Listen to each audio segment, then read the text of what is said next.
ስሜ ዶክተር ዛህቢያ ኢብራሂም ይባላል። በዱብት ሪፈራል ሆስፒታል የማህፀንና ጽንስ ስፔሻሊስት ሐኪም ነኝ።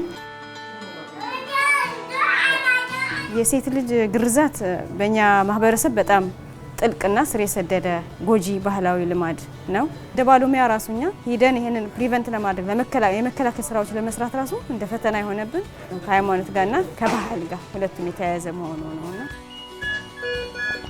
ዲኢንፊቡሌሽን ማለት ኢንፊቡሌት የተደረገው ኤፍጂኤም ተሰርቶላቸው ፊሜል ጄኒታል ሙቲሌሽን ተሰርቶላቸው በስካሩ የተዘጋውን የማህፀን በር መክፈት ማለት ነው። ዲኢንፊቡሌሽን በጣም ወሳኝ የሆነ ፕሮሲጀር ነው። ከህፃነት ጀምሮ ሽንታቸው እንዲሸኑ ያግዛቸዋል፣ ወደ ኖርማል የመለሰ ነው።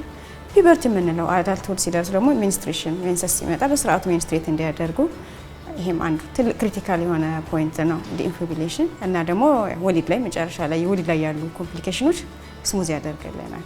ይሄ ከፊዚካል ኪር በላይ ነው ብዬ ነው ማለት ኢሞሽናሊም ሳይኮሎጂካሊም ኖርማል ሆንኩ የምትለበት ስቴጅ ዲግኒቲዋም የሚመለስበት ነውና ትልቅ ፕሮሲጀር ነው ዲኢንፊቡሌሽን። ቢዮንድ ሰርጀሪ ምን ያስፈልጋል? ሄልዝ ኤዱኬሽን፣ ካውንስሊንግ፣ ምክር ያስፈልጋቸዋል እነዚህ ልጆች። እንደ ሙስሊም ሐኪም እዚህ ማህበረሰብ ኮሚኒቲውም እንደምታውቀው ማጆሪቲ ሙስሊም ማህበረሰብ ነው ያለውና የራሳቸው ሰው እንደሆንኩ ፊል ያደርጋሉና ይሄ ሲኖር ደግሞ ቫልዩአቸውን ቢሊቫቸውን ሪስፔክት ታደርጋለች ብለው ያምናሉ። የዩኤንኤፍፒ ሰፖርት ሰርጂካል ሳፕላዮች በመስጠት ተጨማሪ ደግሞ ብዙ ትሬኒንጎች ይሰጣል እዚህ ሆስፒታል ላይ በተለይ ካፓሲቲ ቢልዲንግ በሴቶችና በእናቶች ዙሪያ ላይ ጥሩ ኢኒሺዬቲቮችና ጥሩ ሰርቪሶች እንደሰጠ አይተናል። ለሚቀጥሉት አመታቶች ምንም አንድም ህፃን ሴት ልጅ በዚህ ጉዳይ ላይ ስትሰቃይ አለማየት ነው ትልቁ አለማየ ማለት ነው።